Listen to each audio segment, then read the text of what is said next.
Well, another aspect to the conflict, the weapons America supplied in bulk to the Syrian rebels are reported to be up for sale on social media. RT's Ilya Petrenko has been looking into the story for us.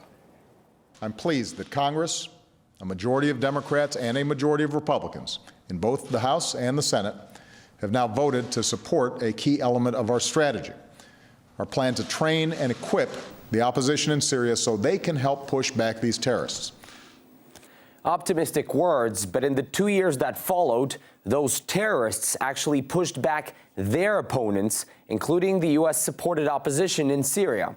And sometimes we heard skepticism from the highest ranks in Washington.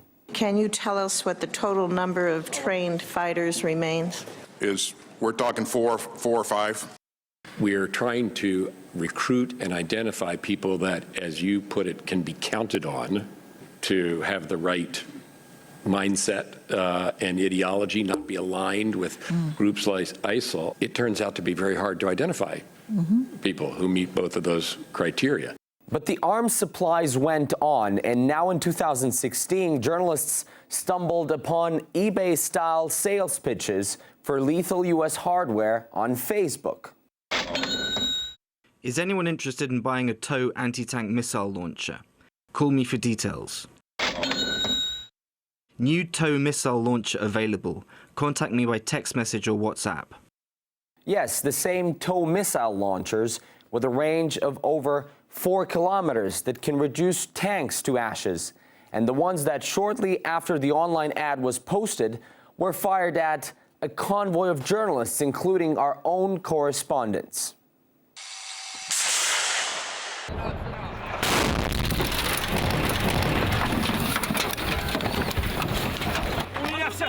Places such as Syria are awash with weapons. These weapons are going to end up in hands of people who use them as almost as a currency. Indeed, there was evidence that the weapons were making their way to more extreme groups.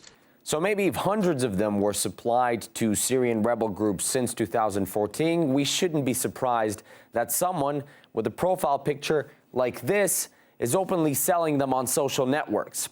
The report already seems to have scared off the traffickers. The advertising group has been taken offline. And we couldn't reach the sellers by the provided phone numbers either. But for the committed jihadists in the thick of the conflict, one Facebook ban is unlikely to be much of an obstacle. Countries such as Saudi Arabia, Qatar, they still have their interests within there. They're still backing what would in the West be called extremist groups, and either overtly or covertly, it's likely that weapons supply will continue.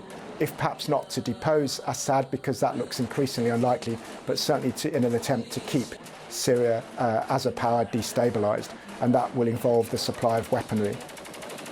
Ilya Petrenko, RT.